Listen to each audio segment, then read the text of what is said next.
really concerns me is that as a country like us that is so reached around the world, if we implode, that's not just bad for us. That's bad for many countries around the world, even despite some people in the United States saying that the United States being removed from everywhere is going to be a benefit.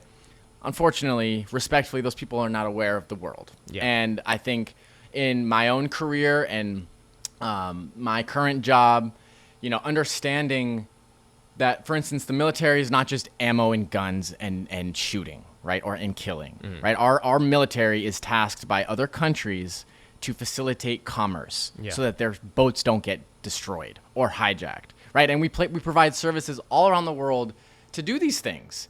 And so when people look at, the United States around the world or what we're doing, it's like, yeah, there's certain things we should not be a part of.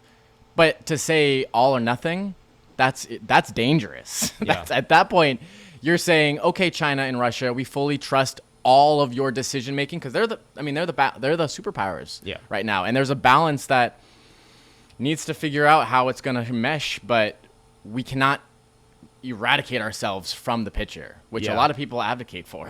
In my view, the Western way of life, we're a lot more moral, whatever that means for you, compared to China, compared to Russia. So it's like, who do you want on top dictating things? And I always bring the example of, like, if you look at sub-Saharan Africa right now, that's the fastest growing economy. Yeah. China is all over them now. And you see, it's like, okay, we actually have, child labor laws, and we don't want, large entities or organizations using their power and resources to exploit people into slaves. China doesn't care about that. So, so hey, you can bash on the U.S. all you want. Who would you rather have dictating and growing the economy in Africa, us or China? And it's very clever the way, and this was something that I took great interest in when studying in college was, how did the Chinese move? How did they operate on the global platform now that they are on the global platform?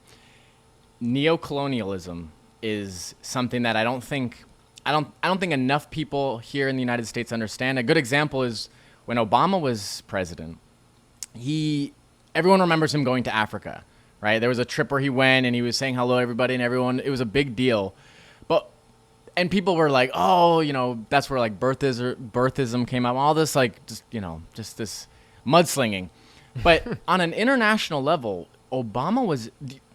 forget Obama. The United States was in Africa competing with China. And it was us saying, buy American, sell, work with America. At the same time, the Chinese were already moved in and fighting for the African continent. And how does China do it? They build all of your bridges. They build your roads. They build your hospitals, your schools, your fire departments, your police departments. They build all the infrastructure for the African countries, for each of the different nations they do partnerships with. However, it's not yours. It's China's.